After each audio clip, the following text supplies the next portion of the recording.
नमस्कार, प्रणाम। स्वागत करती हूँ अपने YouTube चैनल दीपिका पंडित ऑफिशियल पर। आज मैं फिर से आप सभी के लिए लेके आई हूँ बहुत ही मज़ेदार, बहुत ही सुंदर चुटकुला नाच गीत है। अगर आप लोगों को अच्छा लगे तो अपना प्यार दुलार आशीर्वाद ज़रूर देना, और जो भी अभी चैनल पे नए हैं प्लीज़ वो चैनल को सब्सक्राइब शेयर लाइक ज़रूर करें, और कमेंट में अपनी राय ज़रूर दें, और कमेंट में ये भी बताएं कि आप लोग कहाँ कहाँ से हमारी वीडियो देखते हैं। क्योंकि अगर आप लोग अपने सिटी का और अपने गांव का नाम बताएंगे तो हमें भी बहुत खुशी होगी। देवरा छोड़ा मोर कलाई जऊ भलाई चाहना, देवरा छोड़ा मोर कलाई जऊ भलाई चाहना, देवरा छोड़ा मोर कलाई जऊ भलाई चाहना।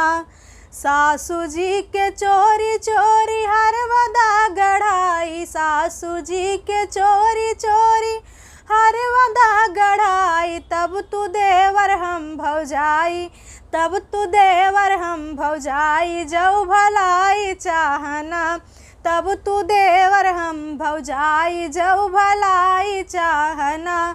देवरा छोड़ा मोर कलाई जऊ भलाई चाहना, देवरा छोड़ा मोर कलाई जऊ भलाई चाहना। जेठनी जी के चोरी चोरी कंगना दा गढ़ाई, जेठनी जी के चोरी चोरी कंगना दा गढ़ाई जऊ भलाई चाहना।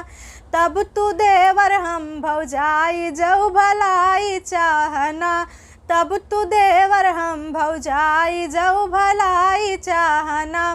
देवरा छोड़ा मोर कलाई जऊ भलाई चाहना, देवरा छोड़ा मोर कलाई जऊ भलाई चाहना।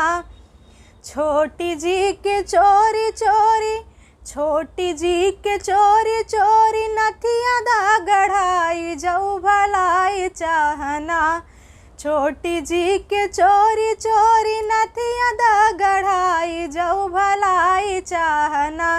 तब तू देवर हम भौजाई जऊ भलाई चाहना, तब तू देवर हम भौजाई जऊ भलाई चाहना।